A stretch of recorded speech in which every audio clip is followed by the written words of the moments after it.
2 बजे रात को भी हम इसीलिए आए थे कि उस समय प्रशासन हमारे जो यहाँ रैयत हैं, ग्रामीण हैं, विस्थापित हैं, उनके साथ दुर्व्यवहार कर रही थी।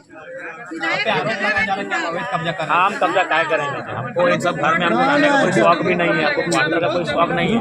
हम गांव देहात में रहने वाले लोग हैं, वो गलत तरीके से चीज़ों को प्रस्तुत कर रहे हैं। यहाँ मामला ये है कि ग्रामीण लोग, चूँकि यहाँ जो ग्रामीण लोग हैं, जो रैयत विस्थापित हैं, ये उनकी लड़ाई है, ये उनके स्वाभिमान की लड़ाई है। यहाँ लगभग 5,500 क्वार्टर ऐसे हैं जिनमें लोग अवैध तरीके से रहते हैं। ये मामला यहाँ महत्वपूर्ण है।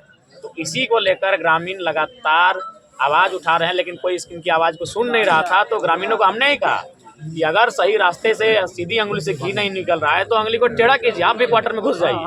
अपने प्रशासन आएगी, मीडिया मैनेजमेंट आएगी और जरूरत पड़ा तो हम भी आएंगे।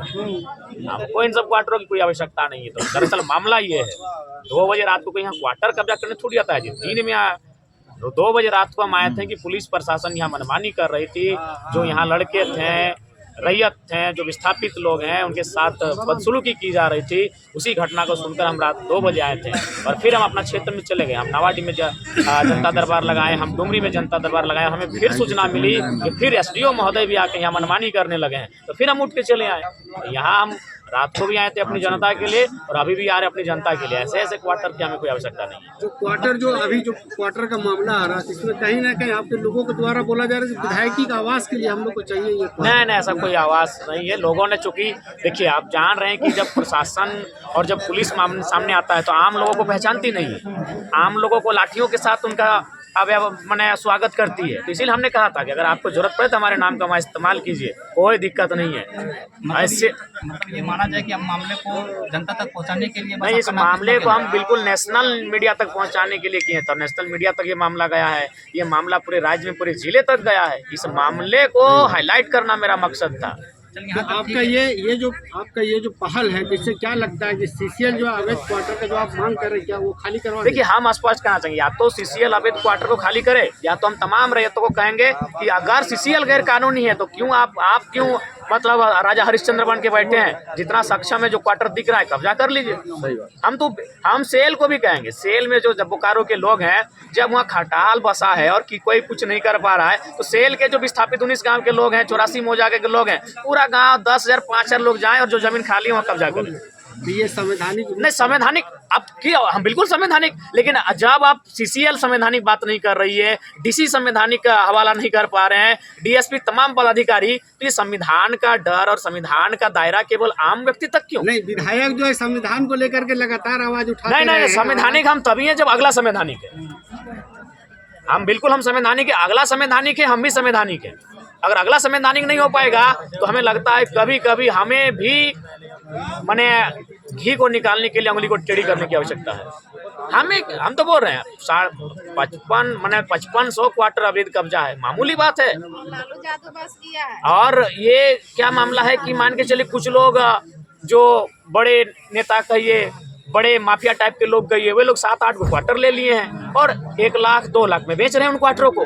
तो गलत और असंवैधानिक तो वे कर रहे हैं और सीसीएल को जानकारी है। तो जब भारत देश की एक मान्यता प्राप्त संस्था, जिसको हम सीसीएल कहते हैं, अगर वो हम संवैधानिक है तो एक आम व्यक्ति कितना संवैधानिक रह पाएगा? इसीलिए संविधान, जब सभी लोग संविधान का पालन करेंगे तभी संविधान की सुंदरता रहती है। इसीलिए वे तो सक्षम पदाधिकारी हैं, उनको सबसे पहले संविधान का अनुपालन करना चाहिए और कल ही सीसीएल कर्मियों के अलावे जो लोग भी हैं उन्हें खाली करवाना चाहिए। हाँ, हम एक, चूंकि यही मेरा तर्क रहेगा, तो इसीलिए हमने ये आज थोड़ी नया थोड़ी हमको लगता है। इससे पहले भी कुछ दिन पहले चंद्रपुरा में, आज कभी बीटीपीएस में, तो कभी आपका मकोली में इस प्रकार की घटनाएं घटती है कि जब गांव का आदमी क्वार्टर में जाता है तो उनको दुत्कार किया जाता है, और जब कोई माफिया प्रवृत्ति का संरक्षण लेके आता है तो उसको 1 नहीं 7-8 क्वार्टर दे दिया जाता है। तो एक्चुअली से लोगों की बात कोई सुन नहीं रहा था और सही रास्ते से कोई सुन नहीं रहा था। तो मानते हैं ये रास्ता थोड़ा टेढ़ा था, लेकिन मामले को हाईलाइट करने के लिए ऐसा करना पड़ा। और मामले को देखते हुए ऐसा लग रहा था लगभग 4 से 5 थाना की पुलिस आई थी। तो नहीं, ये सबसे बड़ा दुर्भाग्यपूर्ण है कि आप सोच सकते हैं कि ग्रामीणों के पक्ष की तरफ से एक विधायक बैठा है और फिर भी उनका व्यवहार कैसा है, तो आम व्यक्ति के साथ क्या व्यवहार होता होगा?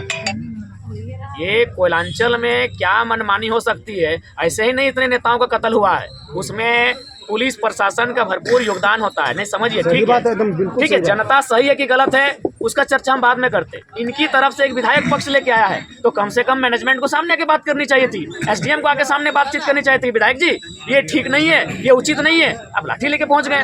कुछ लोग बोल रहे थे महिलाओं पे जी, महिलाओं पे लाठीचार्ज हुआ है, इनकी चूड़ियां तोड़ी गई है, इनके हाथों में चोटें लगी हैं। माहौल बन गया था यहाँ पे। बिल्कुल, ये बहुत ही दुर्भाग्यपूर्ण है। तो वही तो हम बताना चाहते हैं कि वही हम बताना चाहते हैं, वही हम बात अपना रखना चाहते हैं कि एक विधायक ग्रामीणों और रैयतों के पक्ष के आया है, पक्ष की तरफ से आया है, सो इनके साथ ये दुर्व्यवहार है। तो आम व्यक्ति का क्या हाल होता अभी है? आपका अगला कदम क्या हो? हमारा अगला कदम यही होगा, अब हम लोग कानूनी प्रक्रियाओं से और इस प्रकार के दोनों, हमारा एक टीम कागजी कलम और कोर्ट के सहारे इस मामले को लिखित रूप से लेके जाएगा और एक टीम हमारा इसी प्रकार आंदोलनों के माध्यम से जो गलत तरीके से जो चीज़ें चल रही है उनके खिलाफ अपनी आवाज़ को बुलंद करेगा।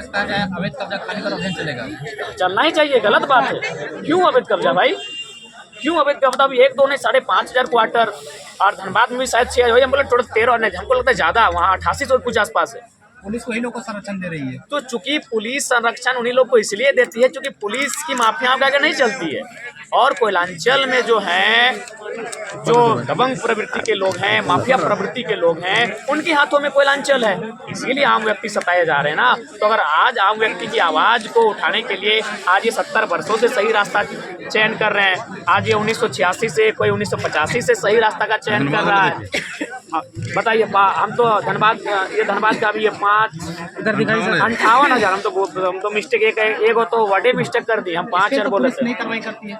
58,000 आवासों पे अवैध कब्जा है। 58,000 समझ रहे हैं, वहाँ 58,000, ये तो 5,000 मामूली, यानी 60,000 आवास। अगर जब सत्र चलती है इस बार फरवरी में तो बिल्कुल इस मामले को हम उठाएंगे। इसीलिए मैं मानता हूँ कि हमारा ये रास्ता थोड़ा सा टेढ़ा है, रास्ता थोड़ा सा लीक से हटकर है, लेकिन इंसान मजबूरी में इन रास्तों पे आता है। ये देखिए, ये आज का पेपर नहीं है, ये कई महीनों नहीं, हमें लगता है वर्षों पुराना पेपर है, जहाँ स्पष्ट लिखा है, ये इस देश का एक सम्मानित अखबार है, प्रभात खबर में छपा है जी, धनबाद संस्करण में छपा है कि 58,736 आवासों पे कब्जा है, जिनमें तो समझ सकते हैं ये धनबाद का मामला है लगभग 60,000, और यहाँ बोकारो का बोकारो नहीं, सिर्फ बेरमो का मामला है 6,000। फिर बोकारो सेल की बात करेंगे तो ऐसे अनगिनत कब्जे हैं। तो हम और एक पेपर दिया गया है, ये बेरमो वाला, CCL के 5,500 क्वार्टर पे कब्जा है। CCL, ये तो CCL के 5,500 क्वार्टरों पे कब्जा है। तो जो लोग हमें संविधान की पाठ पढ़ा रहे हैं, जो लोग हमें संविधान का ज्ञान दे रहे हैं, उनका ज्ञान इन सब विषयों पे क्यों नहीं है? ये कौन सा संवैधानिक कार्य है? 60,000 आवास पे कब्जा, 5,500 आवासों पे कब्जा, तो ये तो दुर्भाग्यपूर्ण है।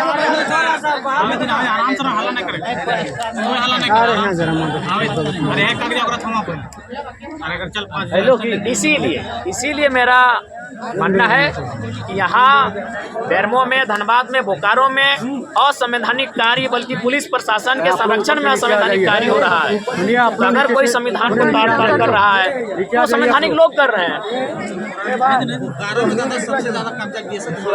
बीएसएल का क्वार्टर सबसे ज्यादा कब्जा में है। आने दो खोलिएगा सीधा, हाँ